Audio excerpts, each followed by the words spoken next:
regimen can have love for the truckie. Beautiful minds, but we love getting ugly. Risk takers with a clover, man, we love getting lucky. You run, we chase fire, I love when it ducks me. Tones go off, house watch, read the address out. 1075, get up off the magic couch. 500 gallons prepared for the baddest drought. Who else you want on the way when disaster's out? Can't even get a little bit rattled when you enter with exit apparel. Mayday, member down, they'll drag you. You won't get this from every Tom, Dick, and Harold, but here's a view from the top floor with Mickey Farrell. What is up, guys? Welcome back to another episode of The View from the Top Floor. I appreciate you tuning in. Today, I am in the streets of Manhattan, just at a cafe having a beer. I'm unable to get to the studio this week, so I figured I'd just bang out a quick episode, talk about a couple things that's been on my mind. First of all, if you follow my Instagram, that's pretty much where I live as far as social media. I don't really interact with Facebook or TikTok or any of the others, but I do live with the Instagram.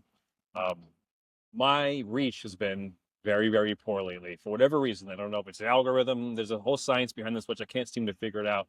But there's probably 6 to 8 posts that really went nowhere in the past week or two. So if you do follow me and you haven't seen any of my content, be sure to just go back and check it out. I think there's some good, valuable information in the recent posts, and for whatever reason, it's not getting out to you. Like it, share it, all those good things. That does, I guess, generate more of an algorithm for the better, so they say. So I want to talk a little bit about my training regimen as far as what I do that parallels what my workout is for the fire ground. I'm not a big gym guy. I've tried many, many times to lift weights, to get into that whole gym scene, and it's just not me. But I am an avid runner, and what I do is I parallel the fire ground and communication into my running. So when you run, obviously your heart rate elevates. So what I do is my mile 1, I give a Mayday. And you can, if you're running in the city, you can look at a building, size up that building and give a Mayday in accordance to that building. Or if just you can use any building in your mind, or you can just make up a scenario, but make up that scenario at the beginning of your run. Go do your run. Now you can listen to your podcast, your music, whatever you do, but when you hit that mile 1, just pause whatever you're listening to and give a Mayday, right? And you'll see mile 1, it's not that smooth of a Mayday. But then as you get into your heart rate zone and you start going mile 2 and mile 3, and every mile giving that Mayday, you'll see, and you can physically hear the Maydays becoming smoother and better because you're controlling your heart rate as you run. We all know as far as running, your first mile is always, they say the first mile always lies, because you may be a little hungover, you may be tired, whatever it is. You may go out too fast, you may go out too slow, but we can never really truly dial in our run to probably like 2 or 3. If you're an avid runner, on 2, 3, 4, you kind of get in that zone, and then you have a great run after that. If you're not a big runner, you can do this on a bike. You can do it in the gym, rowing or whatnot, but just get that heart rate elevated. Now, if you're into swimming, this is kind of a unique challenge, because with swimming, you're in a zone. You're in a different zone as far as swimming. Being in the water, it kind of mellows you, but it kind of gives you a little sense of urgency, or a little sense of, not panic, but it's a different feeling. You're kind of out of your element, even if you love swimming, you're a little bit out of natural element, which kind of talks about, or kind of like simulates what would be on the fire ground or the fire floor. But with that, it's very, very important that we control our thinking when we're swimming. So every stroke, right, we're practicing our breathing, and we have a rhythm with our breathing. However, the swimming aspect of it is all mental. So we can really work on focusing on our thinking and our mental state during that workout.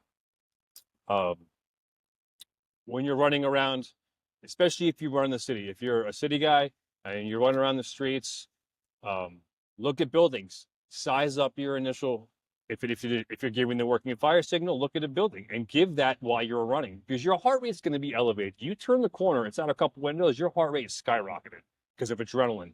So practice that transmission when you're turning the corner and you see a building, size it up and look at it. Right now I'm looking at a building, 1, 2, 3, 4, 5, 6-story building, right?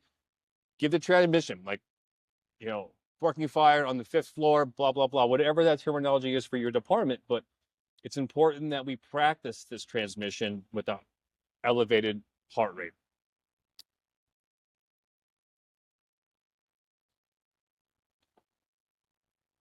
Juice bomb. Pretty good. So the workout, What else is there? Oh, so I recently did a training evolution with the Probies, and listening to their breathing technique while they were doing their search, it could have been better. I'll leave it at that. It wasn't horrible, but it could have been a lot better. So when you're crawling around and you can physically hear yourself breathing, you're breathing wrong. You shouldn't even be thinking about breathing. You should be in that zone when you're crawling around under stress or whatever you're doing. You shouldn't be hearing yourself breathing. Once you can physically hear yourself breathing, stop what you're doing and regain control of the situation. Reorientate yourself and just pause. Take a couple breaths. Now, I like to do skip breathing. That works for me. That's a breathing technique that works for me. It's simply breathe in through your nose, hold, again, slowly exhale. That works tremendous for me under any bit of stress, but also it conserves air, it allows you to think clearly, but it gets that heart rate in control where you can kind of reorientate yourself with the situation, which is very, very important. We do have that in our training now, which I'm so happy that the job has kind of went down that path where we're trying to get into the mental side of the job, the breathing side of the job, which I truly believe that we can teach young firefighters to breathe properly, we will save more lives of our own and the civilians. We'll be thinking a lot clearer with stress, and that's so important. Many departments aren't doing this. So if you're in a department that does not have a program with breathing, do your due diligence to go on YouTube or find any outlet out there. Breathing with Danny on Instagram. That's a great resource. So if you see Danny's stuff, awesome, very good stuff. And he's in the tri-state area giving classes and lectures, and it's a very, you go to his class and you're breathing. You're actually participating in breathing techniques. So there's a lot to be learned with him, which is great. What else?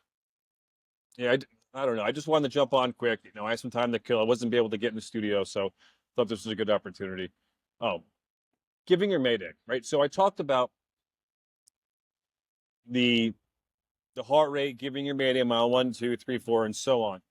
But what we don't really talk about a lot in our training, and I think it should be dialed in, and I think it should be drilled on and talked about a lot more, is giving that Mayday not only under stress, something that induces a lot of the stress, as the vibro alert or the bell, depending if you're using MSA or Scott. That alone elevates your heart rate. It makes you panic in some situations. But we have to remember that when we're giving our Mayday, when that vibro alert is activated or that bell is ringing, the stress level is high, but we have to communicate over that, especially with the MSA bell. It is so loud. You practically have to scream into the mic to get your transmission heard. So we have to practice that. So we can practice our Maydays through our runs, through our drills, through our scenarios, but we have to be able to practice and understand that when that vibro alert or bell is activated, we have to talk louder. We have to enunciate our words more clearly because we're talking over the vibro alert. So that's something to bring back to your training and practice. And also practice during your run to elevate your voice more so you can get that transmission out when you have to, because if you're talking like this and the vibro alert is going off, there's no way command can hear what you're saying. Again, something just to think about, incorporate into your training, which I think is very realistic. Another thing to do when you are giving that Mayday or you're communicating any transmission of the fire building, try to use 2 exposures to kind of locate where you are within the building. So you can say the AB corner, the 1-2 corner, whatever your terminology is, the 2-3, the 1-4 corner. So when you give that Mayday transmission or you're giving the report of fire extension, give the exposure crosshairs with 2. So again, I'm looking at a building right now, right? 6-story building, fire's on the 5th floor. It's out the front windows, you're on the floor above. Give that report and say, ladder 1, irons to command. I have extension in the 1-2 corner on the floor above the fire, right? So that he hones in right to where you have to be, and that, you're painting the picture. We have to remember we're painting pictures with transmissions. Yes, the officer's always painting the picture for the chief, especially the initial stages of that initial size up. But we have to remember that size up is a skill that continues throughout the fire. It's not something on arrival, you give a size up and then we throw it out the window. It's a tool we use. And giving your size up, it's all about the detail. The devil's in the details in everything we do. You've heard me say it a million times, but it's very, very true. It is very explicit with our transmissions when we're talking about a section of a building or a certain focal point of the building that we're in, especially the fire building and the floors above the fire. We really have to dial into where we're operating. Now, I'm very fortunate where I work. We have assignments where pretty much I can look at any one of these buildings and everyone on this job knows exactly where we'll be in that building, wherever the fire is. So if the fire is on the top floor, everyone knows looking at that building, the fire on the top floor, everybody has a position and they're going to make that position. You take this, you go down a few blocks, you have Midtown, you have the Empire State Building, we have a fire there, and everyone knows where they're supposed to be. So you can pull up to a fire, the Empire State Building, or a fire in Staten Island, Queens, in a private dwelling, and everyone knows exactly where they're going to be. Command expects you to be there. If you can't get there, that's when you have to tell command that you're delayed and your boss you're delayed. So there's no miscommunication. If something was to go wrong or a job's not getting done, we have to be able to fill that gap and pivot in the moment. That said, other departments that don't really necessarily have that strict regimen of positioning on the fire ground, it's very, very important that when we are giving our reports, we are focusing in on those crosshairs where you're operating. So in case something was to go wrong or we have to get aligned in position quickly, command knows exactly how to get there because you gave them the map to get there. So that's something to drill with and practice with as well, which I think is important. I think that gets overlooked in our training for the most part. I mean, we do it, but how often are we really training on transmissions? So practice transmissions, very, very important. And with that, though, do it at the kitchen table drill. Now, it's hot out in the summer. Nobody wants to go out and put the gear on a lot of times. You know what? Just sit around the kitchen table and have a fire on the board, a picture, a video, and have everyone give a report. Just sitting on a group of people like that, it's going to create a little bit of stress, right? Sitting there waiting to give your transmission, it's creating stress for people, which is good. Control your breathing, and then when you give that report in front of everyone, it's a lot harder than you believe. Because, in my job, when you get promoted, you go to training, like leadership training. There's some good stuff. There's some value in it. And well, one of the things they did was they would throw a picture up on the screen, and then you get randomly called on to stand up and give that report. And the level of stress waiting, see if you're going to get called on, like it's off the charts. It's crazy. And then when you go to give it, a lot of times you screw it up. Even though you knew what to say, it didn't come out right because it's a little bit of stress. I mean, we're in a classroom in our Class A uniform doing this, and the stress level is enough for guys to screw it up. So I think that's a good tabletop drill, especially in the warmer weather or even in the winter when it's a really cold day, or if you just want to mix it up and break it up. I think it's a good, very good drill, especially for young aspiring officers, but even for senior guys or junior guys or any firefighter that needs to gain a position and then speak in a statement, giving that report. Just give your statements. I guess that's all I got. I just wanted to jump on. Like I said, I couldn't get to the studio, but I appreciate all the support with the podcast. I have some big things coming up, some really cool guests lined up.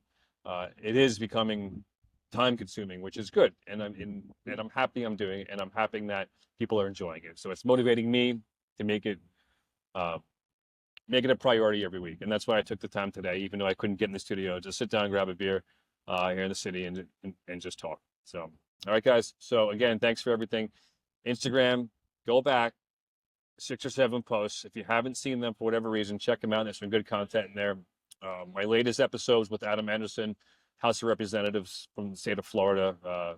I thought that was some, we got deep on it, and I thought there was some good value in that episode. So if you didn't, check it out only because of it's a state representative or you feel it's like a political type show. It is so not that.